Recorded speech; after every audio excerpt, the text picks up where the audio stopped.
The final whistle blew in New Jersey. Spain had won the World Cup. And within seconds, the pitch erupted. What happened next shocked the entire world.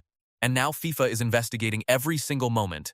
Argentina had just lost 1-0 to Spain. The defending champions were dethroned. Some players slumped straight to the turf. Lionel Messi was among those on the ground. Others stood completely motionless. Spain's players raced across the pitch in jubilation. Rodri had been substituted. During extra time, he ran over from the dugout to join his teammates. A completely natural moment, pure joy, pure celebration.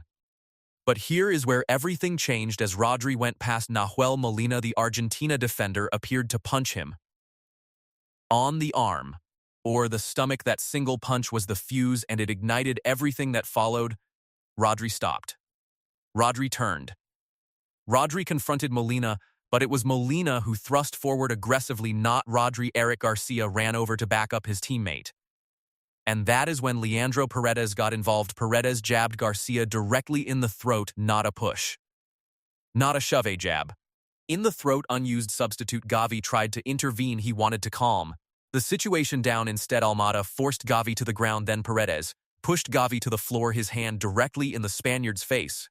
But here is where it gets truly shocking. Argentina assistant coach Roberto Ayala appeared to hold Garcia around the throat, then appeared to strike Spain midfielder Dani Olmo. A coach striking a player at a World Cup final. This was not just players losing their heads. This went all the way to the coaching staff. BBC pundit Alan Shearer did not hold back. His words were clear and completely direct. Paredes threw 2 or 3 haymakers into someone's face. He went for them. There is no place or space for that. We know how much it means to them. We know how much it hurts to lose. But there is a way to lose too. Many times we have seen that from Argentina. The reaction after the final whistle is terrible. Joe Hart was equally direct on BBC One. The game is done. They can have absolutely no complaints about what happened today. Disgusting behavior. But here is what nobody is saying out loud. This was not the first time, not even close. Argentina boss Lionel Scaloni had tried to calm things. He attempted to intervene during the chaos, but in his post-match interview he played it down. His words were measured, careful, diplomatic. We are gracious in victory, and we must be gracious in defeat. Today we are showing that we know how to lose. We lost the match, and we accept it, but that does not mean we stop living or forget everything we did to get here. A very different tone to what his players showed on that pitch, and FIFA were not playing anything down. The disciplinary and ethics prosecutor was appointed immediately. The investigation had already begun.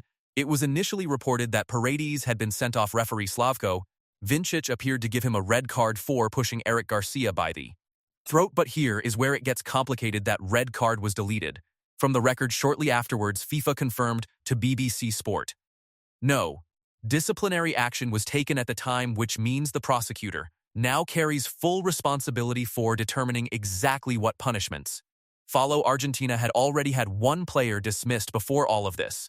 Enzo Fernandez received a second yellow card in second half stoppage time. They were already down to 10 men before the chaos even began.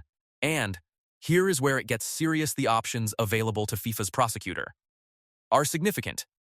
Article 13 of the FIFA Disciplinary Code covers offensive behavior and the principles of fair play. The actions of the players and staff could be judged as violating the basic rules of decent conduct or behaving in a way that brings the sport of football and FIFA into disrepute. The prosecutor will take into account both aggravating and mitigating circumstances, and crucially, it has the power to enforce a ban globally, not just domestically. Globally, this is the same clause FIFA used against then Spanish Football Federation President Luis Rubiales after he kissed Jenny Hermoso on the lips following Spain's Women's World Cup final win. Rubiales was banned from all football-related activities for 3 years in 2023. He lost an appeal to get it overturned. But here is the twist. The precedents go back even further than Rubiales. Uruguay striker Luis Suarez 2014 World Cup suspended from all football-related activity for 4 months for biting Italy defender Giorgio Chiellini. It meant the Liverpool player would have missed the first 9 games of the Premier League season. He was transferred to Barcelona during that summer, finally making his debut on the 25th of October. It is unlikely that Almada, Ayala, Molina, and Paredes will face bans as long as either of those, but the precedents exist, and FIFA has shown it will act when it chooses to one more thing nobody expected: the investigation. Does not stop with the post-match chaos. There is a second investigation running simultaneously after Argentina beat England 2-1 in the semi-final. Players celebrated while holding a cloth which read Las Malvinas son Argentinas, which translates as the Falklands are Argentine. FIFA had already begun the process of potential disciplinary action. The players holding the banner were identified: Christian Romero, Giovanni Lo Celso, Lisandro Martinez. All three could face bans from FIFA in 2014. The AFA was fined £20,000 after its players held up a banner with the same message before a friendly against Slovenia. At this World Cup, the fine will almost certainly be higher, and individual bans for the players holding it remain possible. This is the turning point. Argentina are not just facing one investigation, they are facing two simultaneously. But here is what nobody is talking about. There is an even closer parallel from this very tournament. After Spain's Euro 2024 final win over England, Spain captain Alvaro Morata and teammate Rodri were both banned for one game by UEFA for chanting "Gibraltar is Spanish" during their victory celebrations. UEFA appointed an ethics and disciplinary inspector. The ban was confirmed. The parallel to Argentina's Falklands banner is direct and undeniable. If UEFA banned players for a territorial chant, FIFA has every reason to do exactly the same here, and the history of Argentina's conduct makes this pattern impossible to ignore.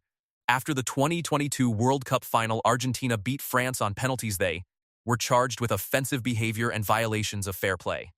Emiliano Martinez made a lewd gesture with his goalkeeper of the tournament trophy. He was filmed in the dressing room mocking France star Kylian Mbappe.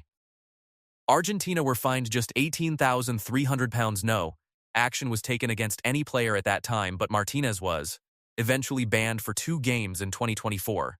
For offensive behavior in World Cup qualifiers against Chile and Colombia, he had repeated his infamous celebration using a replica Copa America trophy following a 3-0 win over Chile. 4 days later, he hit a camera with his gloves as a cameraman approached him after a 2-1 defeat by Colombia after the 2024 Copa America win. Chelsea midfielder Enzo Fernandez was forced to apologize for a video he posted, which the French Football Federation called a racist and discriminatory chant pattern after pattern after pattern. And FIFA's prosecutor has the power to look at all of it, not just what happened on Sunday, but the full picture of Argentina's conduct across years. There is no timescale for the investigation. FIFA has not given a deadline for the prosecutor to complete his work. A similar case gives us a reference point. On the 18th of February, UEFA appointed an inspector to investigate alleged racist and homophobic abuse by Gianluca Prestiani toward Real Madrid's Vinicius Jr. It was over 2 months later, on the 24th of April, before Prestiani was given a 6-game ban for homophobic conduct with 3 matches suspended for 2 years, which means players like Paredes, Molina, Almada could be waiting months before knowing their fate, and the AFA, the Argentine Football Association, is almost certainly facing a significant fine for multiple incidents across this entire tournament. Argentina lost the World Cup final 1-0 to Spain. They lost with 10 men.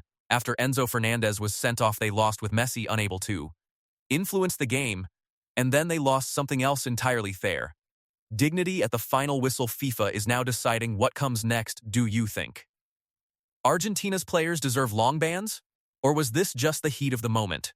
Tell us in the comments right now, and if you want the full breakdown of the World Cup final itself, that video is right here. Subscribe. You do not want to miss what is coming next.